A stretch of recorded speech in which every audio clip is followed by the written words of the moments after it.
ಕೋಲಾರ ಕಾಂಗ್ರೆಸ್ನ ಕೋಲಾಹಲ ಕಳೆದ 48 ಗಂಟೆಗಳಿಂದ ಕಾಂಗ್ರೆಸ್ ಕಾರ್ಯಕರ್ತರಲ್ಲಿ ತಳಮಳಕ್ಕೆ ಕಾರಣ ಆಗಿತ್ತು. ಕೊನೆಗೂ ಕೂಡ ಈ ಬಂಡಾಯದ ಬೆಂಕಿಯನ್ನ ಆರಿಸುವಲ್ಲಿ ಕಾಂಗ್ರೆಸ್ನ ನಾಯಕರು ತಕ್ಕಮಟ್ಟಿಗೆ ಯಶಸ್ವಿಯಾಗಿದ್ದಾರೆ ಅಂತ ತಿಳಿದು ಬರ್ತಾ ಇದೆ. ಆದರೆ ಕಾಂಗ್ರೆಸ್ ಹೈಕಮಾಂಡ್ ಹಾಗೂ ಕಾಂಗ್ರೆಸ್ ನಾಯಕರು ಸೂಚಿಸುವಂತಹ ವ್ಯಕ್ತಿ ಪರವಾಗಿ ಕೆಲಸ ಮಾಡುವಂತಹ ಅಭಯ ಎರಡೂ ಬಣಗಳಿಂದ ಸಿಕ್ಕಿಲ್ಲ ಅನ್ನೋದು ತಿಳಿದು ಬರ್ತಾ ಇರುವಂತಹ ವಿಚಾರ. ಏನೇನಾಯ್ತು ನಿನ್ನೆಯ ಸಭೆ ಜೊತೆಗೆ ಸಂಧಾನದ ವಿಚಾರದಲ್ಲಿ ಅಂತ ಬನ್ನಿ ನೋಡ್ಕೊಂಡು ಬರೋಣ.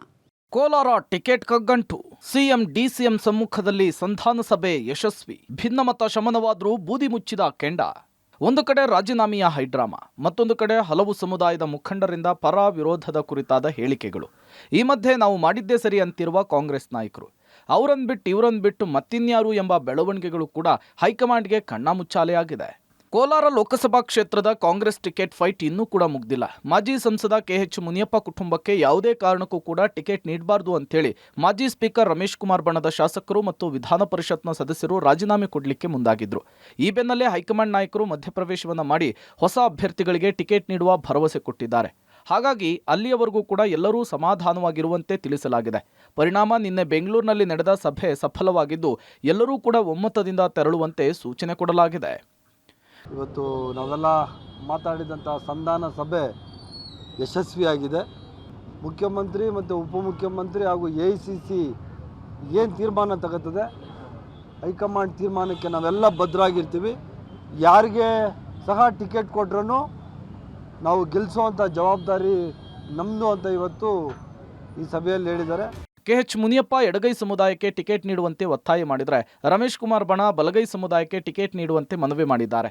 ಮೇಲ್ನೋಟಕ್ಕೆ ಬಂಡಾಯ ಶಮನವಾದರೂ ಕೂಡ ಬೂದಿ ಮುಚ್ಚಿದ ಕೆಂಡದಂತಿದೆ. ಹಾಗಾಗಿ ಪಕ್ಷ ಯಾರಿಗೆ ಟಿಕೆಟ್ ಕೊಟ್ಟರೂ ಕೂಡ ಒಳ ಏಟು ಕಟ್ಟಿಟ್ಟ ಬುತ್ತಿ. ಹಾಗಾಗಿ ಯಾವುದೇ ಬಣ ಮೇಲುಗೈ ಸಾಧಿಸಿದ್ರೂ ಸಹ ಇನ್ನೊಂದು ಬಣದ ಅಭ್ಯರ್ಥಿಯ ಪರವಾಗಿ ಕೆಲಸ ಮಾಡಲ್ಲ. ರಾಜ್ಯ ನಾಯಕರ ಎದುರು ಮನಸ್ತಾಪದ ಶಮನದ ನಾಟಕವಾಡಿದ್ದು ಇತ್ತ ಕ್ಷೇತ್ರದಲ್ಲಿ ಮಾತ್ರ ಮತ್ತದೇ ಒಳಜಗಳ ಪ್ರತಿಷ್ಠೆಗೆ ಪಕ್ಷ ಬಲಿಯಾಗಲಿದೆ. ನನ್ನ ಸ್ಟ್ಯಾಂಡ್ನಲ್ಲಿ ಯಾವುದೇ ಬದಲಾವಣೆ ಇಲ್ಲ, ನನ್ನ ನಿಲುವು ಬದಲಾಗಲ್ಲ. ನಾನು ಕಾಂಗ್ರೆಸ್ ಪಕ್ಷಕ್ಕೆ ನಿಷ್ಠಾವಂತನಾಗಿದ್ದೇನೆ. ಅವರು ಎಲ್ಲ ಪಾರ್ಟಿಯನ್ನು ನೋಡ್ಕೊಂಡು ಬಂದಿದ್ದಾರೆ. ಇದೆಲ್ಲ ಹೈಡ್ರಾಮಾ ಅಂಥೇಳಿ ಸಚಿವ ಮುನಿಯಪ್ಪ ಮಾತನಾಡಿದ್ದಾರೆ. ಅತ್ತ ಟಿಕೆಟ್ ಯಾರಿಗಾದರೂ ಕೊಡಲಿ, ಕೆಎಚ್ ಮುನಿಯಪ್ಪ ಕುಟುಂಬಕ್ಕೆ ಮಾತ್ರ ಬೇಡವಂತಿದ್ದಾರಂತೆ ರಮೇಶ್ ಕುಮಾರ್ ಬಣ. ರಾಜೀನಾಮೆ ಕೊಡೋ ನಾಟಕ ಪ್ರಾರಂಭ ಆಗಿದೆ. ಯಾರು ಕೂಡ ರಾಜೀನಾಮೆ ಕೊಡಲ್ಲ. ಇವರು ಡ್ರಾಮಾ ಮಾಡಿದ್ದಾರೆ. ಉತ್ತರದಾರ ಯಾರು ನೀವೇ ಹಿಡಿಬೇಕು ಯಾರನ್ನಂತ. ಮುಖ್ಯಮಂತ್ರಿಗಳಾಗಲಿ ಡೆಪ್ಯೂಟಿ ಮುಖ್ಯಮಂತ್ರಿಗಳಾಗಲಿ ನನಗಿನ್ನೂ ಕರೆದಿಲ್ಲ. ಟಿವಿಯಲ್ಲಿ ನೋಡಿದೆ ಹೈಕಮಾಂಡ್ ಏನು ತೀರ್ಮಾನ ಮಾಡುತ್ತೆ ಅದಕ್ಕೆ ಬದ್ಧವಾಗಿದ್ದೀವಿ ಅಂತ ಹೇಳಿದ್ದಾರೆ. ಪಕ್ಷದ ಹಿತದೃಷ್ಟಿಯಿಂದ ಇಂತಹ ತೀರ್ಮಾನವನ್ನು ತೆಗೆದುಕೊಂಡಿದ್ದಕ್ಕೆ ನಾನು ಸ್ವಾಗತಿಸ್ತೇನೆ.